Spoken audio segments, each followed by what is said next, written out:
August আন্দোলনে যারা শাহাদাত পালন করেছেন তাদের বিরুদ্ধে কটূক্তি করবে, বসবাস আন্দোলন চুষবোটা হতে পারে না।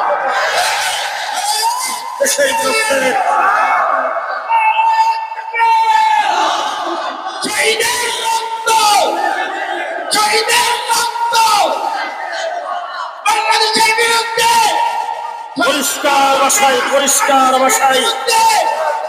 পরিষ্কার ভাষায় আপনাদের সামনে বলে গেলাম, ভাঙচুর আমরা পছন্দ করি না। আমার ভাই মুফতি মিজান সাহেব এখানে আছেন।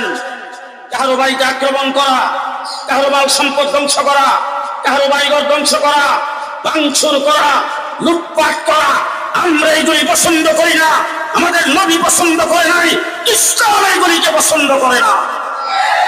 কিন্তু আজকে বলতে বাধ্য হয়েছি, 6 মাস হয়ে গেল 32 নম্বর খাড়া আছে, কোনো কিছু হয় নাই। আমাদের বাংলাদেশের আওয়ামী লীগের নেতাদের বাড়িগুলি আসে, বিভিন্ন জায়গায় গেলে মানুষজন আলোচনা করত, এই আওয়ামী লীগ 15 বছর যা করছে পাল্টাটা হয় নেই রে।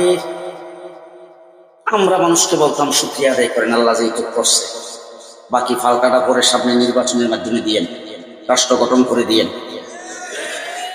কিন্তু আজকে আমার দেশ থেকে পালাইয়া যাইয়া মোদির কোলে বসে শেখ হাসিনা যে বক্তব্য দিয়েছেন বাংলাদেশের বিরুদ্ধে, শহীদদের বিরুদ্ধে, আন্দোলন সংগ্রাম বিপ্লবের বিরুদ্ধে, সেই কথা শুনে যুবকদের গায়ে আগুন ধরে গেছে।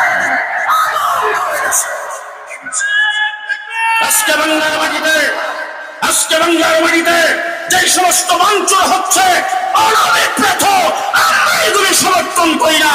কিন্তু যাদের গায়ে আগুন জ্বলে গেছে তারা তাদেরকে দিয়া এই কাজটুকুন শেখ হাসিনা করেছেন, সেই দায়ী থাকবে কিনা বলেন? আমরা এই সমস্ত লুটপাট ভাঙচুরকে সমর্থন করি না, দুঃখ প্রকাশ করছি।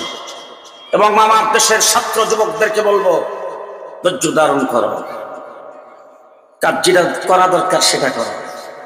বাংলাদেশের জমিনে কোথাও যেন কেউ নেই মা বেশিবাদের পক্ষে স্লোগান দিতে না পারে।